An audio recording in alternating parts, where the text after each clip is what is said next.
음식은 사람에 따라서 약이 될 수도 있고 독이 될 수도 있습니다. 아무리 몸에 좋은 음식이라도 체질에 따라 혹은 앓고 있는 질환이 있는 경우나 식품 알레르기가 있는 경우 건강에 해가 될 수 있습니다.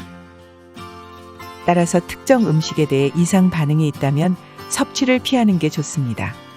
하지만 아기들의 경우 의사 표현을 못하기 때문에 음식 섭취 후 이상 반응이 나타나야 알아차리는 경우가 많습니다. 특히 돌이 안 지난 생후 12개월 이전 1세 미만 아기들은 아직 장 기능이 제대로 갖춰지지 않아 장 점막에 강한 자극이 생기면 장이 손상될 수도 있다고 합니다.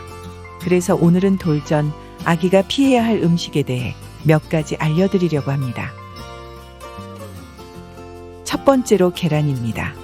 계란은 우리 식탁에서 흔하게 볼 수 있는 대표적인 식품 중 하나입니다. 하지만 아기가 먹을 때는 주의가 필요하다고 합니다. 계란 흰자에 알레르기 유발 물질이 많아 1세 미만 아기는 되도록 피하는 게 좋다고 합니다. 계란이 함유된 빵이나 아이스크림 등의 가공식품도 되도록 돌 전에는 먹이지 않는 게 좋다고 합니다. 두 번째로 키위입니다. 키위는 비타민C 함량이 높고 섬유질도 풍부해 장 운동에 도움이 되는 식품 중 하나입니다. 하지만 신맛이 강해 아기에게는 자극적일 수 있다고 합니다. 특히 키위 껍질이 알레르기를 유발할 수 있어 아기 피부에 닿지 않게 조심해야 한다고 합니다.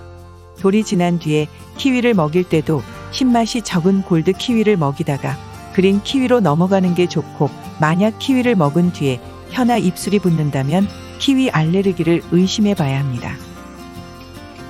세 번째로 복숭아입니다.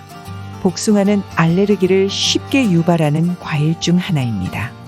만약 다른 음식에서 알레르기 반응이 있었다면 복숭아는 최소 2돌 이후로 최대한 늦게 먹이는 게 좋다고 합니다.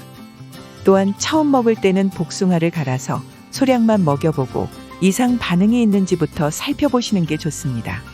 알레르기 반응으로는 입 안이나 목이 부을 수 있는데 심하면 호흡곤란을 유발할 수 있다고 합니다. 또한 복숭아 껍질이 두드러기를 유발할 수 있어 아기 피부에 닿지 않게 주의하셔야 합니다. 네 번째로 꿀입니다. 꿀은 여러모로 건강에 좋은 식품으로 유명합니다. 하지만 1세 미만 아기에게는 치명적일 수 있다고 합니다. 꿀에 함유된 보툴리누스균 때문인데, 이 성분은 성인에게는 별 다른 영향을 주지 않지만 아직 장이 덜 발달된 1세 미만 아기들은 독소를 분해하지 못해 호흡곤란이나 신경마비 등의 증상이 나타날 수도 있다고 합니다.